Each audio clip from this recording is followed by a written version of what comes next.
Hi, ഇന്ന് ഞങ്ങൾ നിങ്ങൾക്കൊരു ഇൻഫോർമേറ്റീവ് വീഡിയോയുടെ ഒരു ചെറിയൊരു ഇൻഫർമേഷൻ തരാൻ വേണ്ടിയിട്ടാണ് നമ്മൾ ഇന്നലെ ഈ വീഡിയോ ചെയ്യുന്നത്. അതായത് നമുക്ക് കഴിഞ്ഞ ദിവസം ഒരു ടൊയോട്ട ഗ്ലാൻസ് സ്റ്റിയറിംഗ് ചെയ്യാനായിട്ട് നമുക്ക് വന്നതാണ്. അപ്പോൾ നമ്മൾ അതിൻ്റെ അകത്ത് സ്റ്റിയറിംഗ് ആഡ് ചെയ്തു.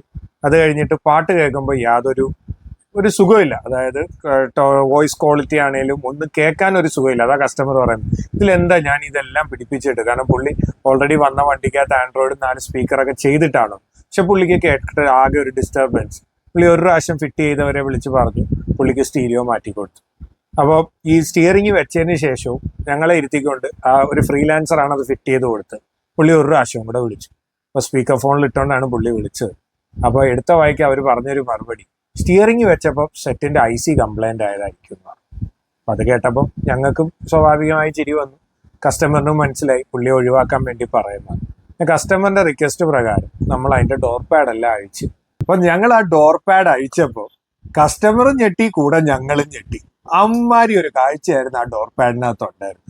അതായത് ഒരു പ്രോപ്പറായിട്ടൊരു വയർ സ്ട്രിപ്പർ പോലും ഇല്ലാതെ കടിച്ചു പറിച്ച കണക്ക് സ്പീക്കറിന്റെ കപ്ലറും പറിച്ച് കളഞ്ഞേക്കുന്നു. സ്ലീവ് എന്നൊന്നും പറഞ്ഞുവിടാം. നമ്മൾ വയർ സ്ലീവ് ചെയ്തൊക്കെ ലൈൻ കൊടുത്ത് നമ്മൾ ഒത്തിരി കണ്ടിട്ടുണ്ട്.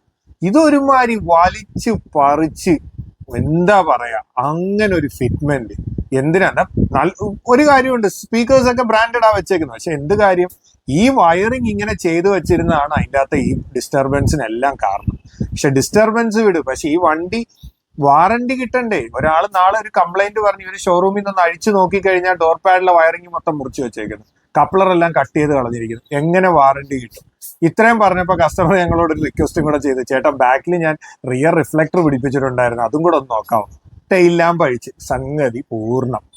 അവിടെയും കന്നം പിന്നെ മുറിച്ചു വെച്ചേക്കുക. ഇൻഡിക്കേറ്റർ ലൈൻ മുറിച്ചു വെച്ചേക്കുന്നു, റിയർ ലൈൻ മുറിച്ചു വെച്ചേക്കുന്നു.